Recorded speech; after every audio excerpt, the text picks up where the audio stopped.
Many times pediatricians get called in the middle of the night. My kid's making a funny barking sound, and they think it's a thing called croup. What is croup? Croup is a condition where the upper portion of the throat begins to close down due to some trigger. The trigger could be a viral infection, it could be an allergy, but regardless of what's triggering the event, when the upper portion of the throat closes, it makes it difficult for the child to breathe, and you hear that very characteristic barking type of cough. What can parents do in the house that maybe they don't end up going to the emergency room? Well, the first thing to realize is croup is usually much less severe than it sounds. The sound of the croupy cough can be quite scary, but it doesn't really reflect the degree of blockage in the throat.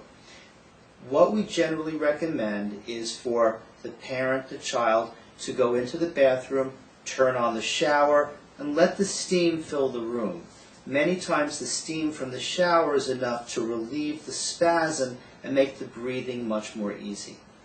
But if the kid has a lot of trouble breathing, it's going to be gasping, sometimes you have to, it's an emergency, isn't it? Well, absolutely. So if it doesn't work by bringing the child into the shower, into the steam, or if the breathing difficulty is so labored that the child is truly not getting air in properly, then you absolutely do not waste any time, and you certainly want to seek medical attention immediately.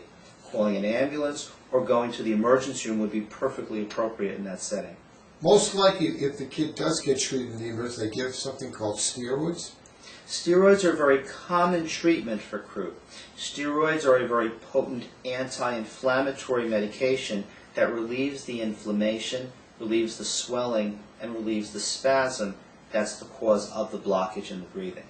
Sometimes they give it by injection, sometimes they give it by liquid. Is that true? That's correct. There are several different ways to give steroids. We give it in the way that's easiest for the child to tolerate. So if the child is able to swallow and cooperate, we certainly give it by mouth. But many times the children are in such labored breathing and are so scared at that point that the best way to give the medication effectively is with a shot. Sometimes, in some hospitals, they actually give a thing like an adrenaline shot. Is that effective? Adrenaline is another medication that we give that relieves the spasm. Adrenaline is given by an injection. It works even more quickly than the steroids would work, and it certainly is an effective emergency treatment. The thing that is limited by the fact that adrenaline is a medicine that only lasts for about 15 or 20 minutes. When the medicine wears off, the symptoms can come right back. So it's never sufficient to give adrenaline alone. It's merely the first and most rapidly acting of a series of medications that we use. And sometimes they have to watch the kid for like a thing called a rebound. As the adrenaline wears off in that 20-minute period, sometimes the symptoms of croup come back, and they may come back even worse than they originally were shown. And that is the rebound period. That's the reason that when adrenaline is given, patients continue to be monitored for a period of time, even if they seem to be well. We have to be careful that the rebound does not occur. Not so common now, but years ago there was a form of a croup-like illness called epiglottitis, but we seem not to be seeing it because we have been vaccinating these kids against a certain infection. Is that true? That's very true.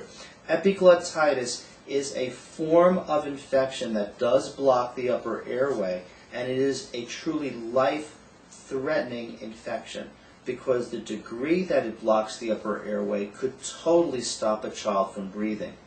The most common bacteria for epiglottitis is a bacteria called Haemophilus influenza, and it is a bacteria that we now routinely vaccinate all children for.